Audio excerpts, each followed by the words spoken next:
The boardroom was full. Senior executives, department heads, even HR. When her name appeared on the screen, she thought it was the promotion she'd worked 3 years for. The CEO leaned back in his chair and smiled. After careful consideration, we don't believe your leadership material. A few awkward laughs. Someone avoided eye contact. Then security stepped in. Her badge was deactivated. Laptop closed. Access revoked live in front of everyone. She didn't argue. She didn't beg. On her way out, she paused at the glass doors and looked back at the room that just erased her. What they didn't know was simple. 6 months later, she would walk through that same door again. Not as an employee, but as the largest investor in the company. The room felt colder after the announcement. For a moment, no one moved. The large screen behind the CEO still displayed her name under the heading, Leadership Evaluation Review. It was supposed to be a milestone meeting. Instead, it became a public execution of her credibility. The CEO folded his hands on the table. "We appreciate your contributions," he said smoothly, "but at this level, we need stronger executive presence." Executive presence.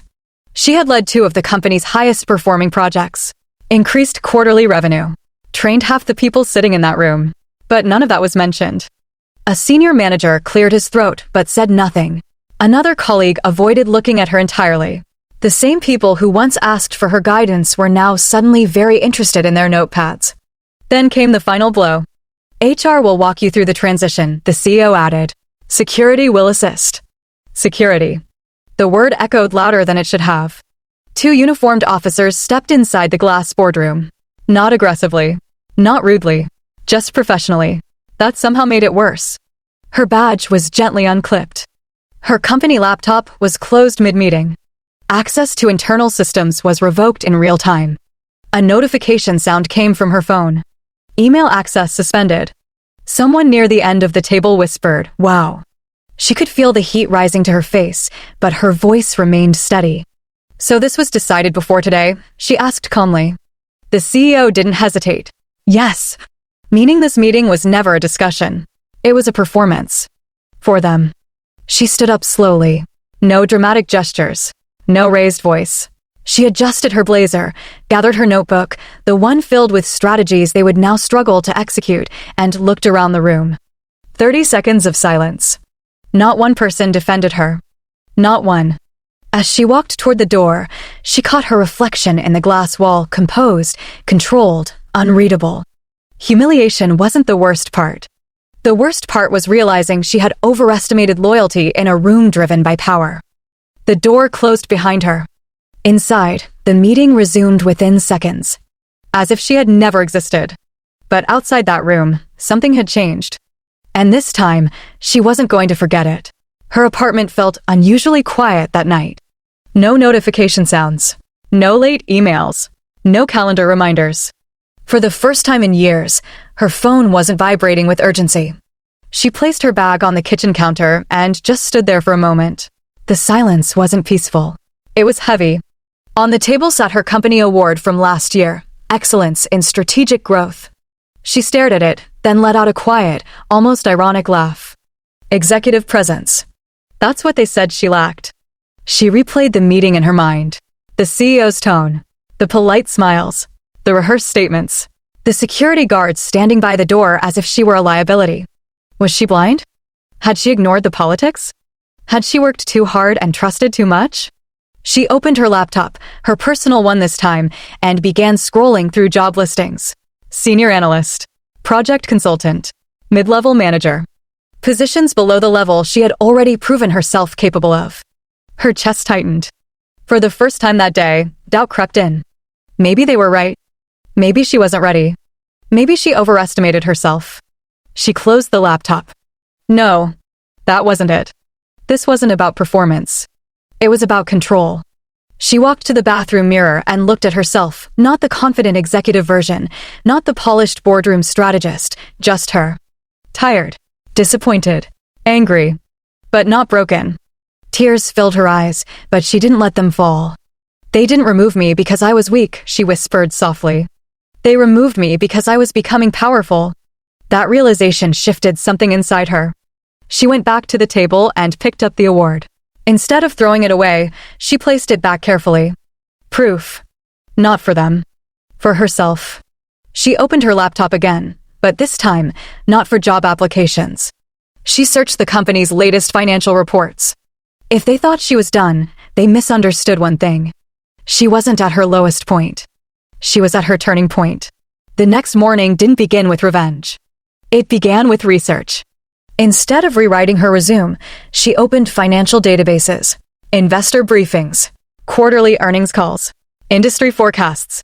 If she was going to rebuild, she needed information, not emotion. Her former company's stock had dipped slightly over the past 2 quarters. Not dramatically.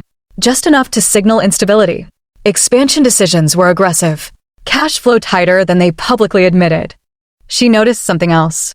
Leadership turnover was rising. The same executives who had nodded silently during her dismissal were now listed as interim in multiple departments. Interesting. She created a spreadsheet. Column 1, company weaknesses. Column 2, market opportunities. Column 3, entry strategy.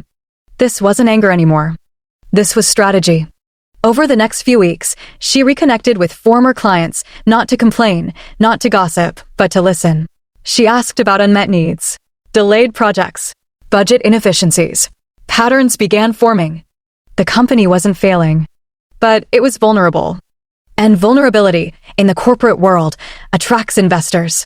She enrolled in an advanced executive finance certification program quietly.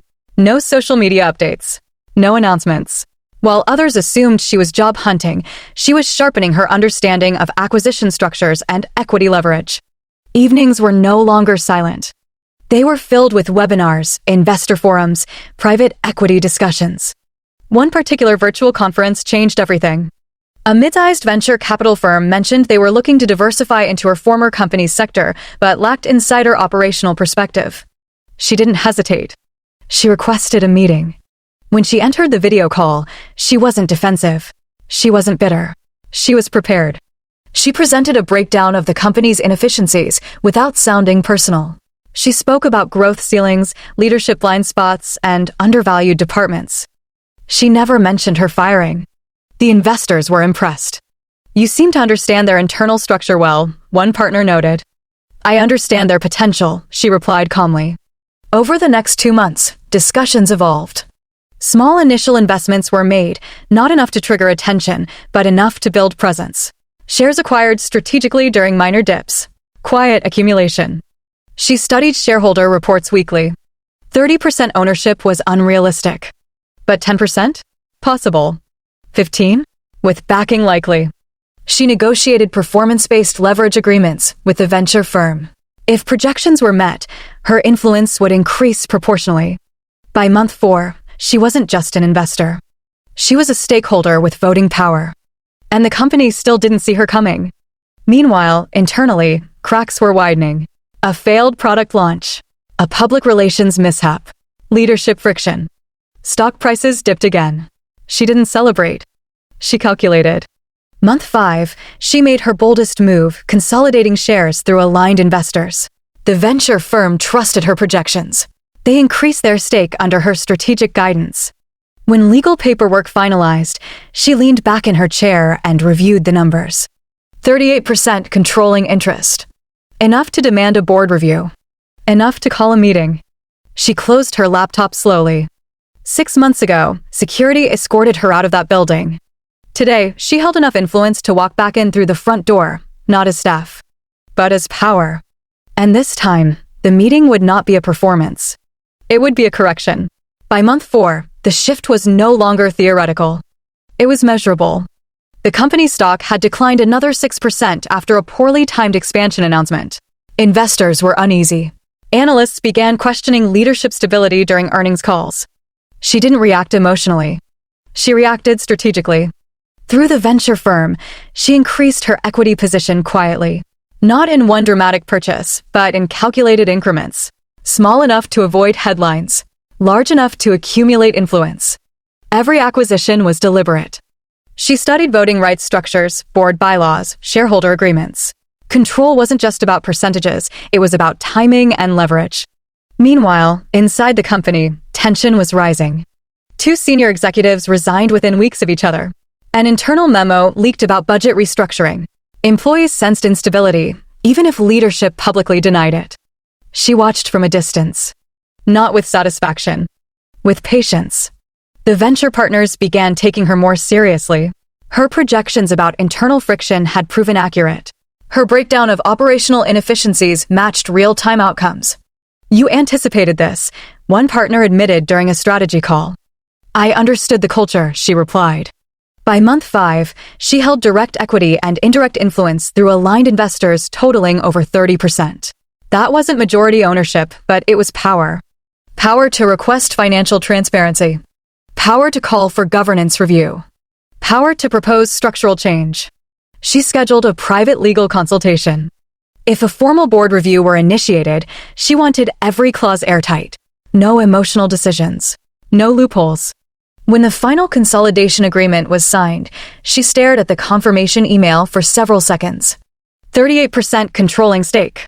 Enough to demand an emergency board meeting under shareholder rights policy. The same policy she had once helped revise. Irony was subtle in corporate life. But it was there. She didn't rush to announce anything. Instead, she requested the meeting through official channels, calm, procedural, professional. Inside the company, confusion followed. Who triggered this? How did this happen? When were these shares acquired? Questions spread faster than answers. The CEO, confident as always, assumed it was external pressure from investors. He wasn't entirely wrong. He just didn't realize the investor had once sat across from him at that same boardroom table. The meeting was scheduled for Monday morning. 6 months to the day since her dismissal. Coincidence? Not exactly. On Sunday evening, she reviewed her presentation one last time. Financial corrections. Leadership restructuring proposals. Long-term strategic pivots. Not revenge. Correction. As she closed her laptop, she allowed herself one quiet thought. 6 months ago, they escorted her out as a liability. Tomorrow, she would walk back in as authority. And this time, no one would dare call security. Monday morning. The boardroom looked exactly the same. Glass walls. Polished walnut table. Floor-to-ceiling skyline view. The only difference was the tension. Executives sat unusually straight. Legal advisors occupied the far end of the table. A printed shareholder notice rested in front of every chair. The CEO entered last, composed but visibly irritated. "Let's make this quick," he said. "Our investors seem nervous." The door opened again. Silence fell. She walked in, not rushed, not dramatic. Calm. Measured. Dressed sharper than the day they escorted her out. For a split second, confusion crossed his face. Then recognition. "This is a restricted board session," the CEO said coolly. Her legal counsel stepped forward. "She represents 38% controlling interest under consolidated shareholder alignment." A document slid across the table. The room shifted. Chairs creaked. Someone exhaled sharply. One executive's pen stopped mid-note. The CEO scanned the paperwork. His jaw tightened. "That's impossible." "No," she replied evenly. "It's strategic." 6 months ago, she stood at this same table defending her competence. Today, she stood owning the conversation. She didn't raise her voice. She didn't reference the past. She opened her presentation. Slide 1, revenue inefficiencies. Slide 2, leadership turnover risks. Slide 3, proposed restructuring. Every number was precise. Every projection backed by data. "This isn't personal," she said calmly. "It's performance correction." The irony was deliberate. The same phrase they had used to justify removing her. A senior board member cleared his throat. "Are you proposing a leadership vote?" "Yes." The word landed heavy. The CEO leaned back slowly, masking disbelief with forced composure. "You're making a mistake." She met his eyes. "No, 6 months ago you did." Silence filled the glass room. No laughter this time. No whispers. No security. Just shareholders recalculating loyalty in real time. The vote was initiated. Hands raised. Decisions recorded. Power shifted, not loudly, but permanently. As the meeting adjourned, she gathered her tablet and stood. No victory speech. No smirk. Just control. When she reached the door, she paused briefly, the same spot she had once stopped before being escorted out. This time, no one followed. This time, the room waited for her decision. And she walked out knowing one thing. They hadn't underestimated her talent. They had underestimated her patience. The official announcement went live at 4:17 p.m. Leadership transition effective immediately. No drama. No scandal. Just corporate language hiding a corporate earthquake. His access was revoked within minutes. Security didn't escort him out. They didn't need to. The board had already shifted. Investors responded positively. The stock ticked upward before the market closed. Analysts called it a necessary correction. She watched it all from her new office, the one that once belonged to him. Not with anger. With clarity. He had believed power came from position. She proved it came from leverage. When his final message to the board arrived short, controlled, dignified, she read it once and archived it. No reply. No closure needed. 6 months ago, he ended her career in that room. Today, she ended his with numbers, patience, and precision. Revenge is loud. Power is quiet. And quiet wins. They once mistook her silence for weakness. They mistook her patience for surrender. They mistook her exit for defeat. What they didn't understand was this: she wasn't leaving. She was repositioning. Power doesn't always fight back immediately. Sometimes it waits, calculates, builds. 6 months ago, she walked out with nothing but her composure. Today, she owns the room that tried to erase her. Not because she shouted, not because she begged, but because she learned the rules and rewrote them. In corporate wars, emotions lose. Strategy wins. And she always plays the long game. Fire.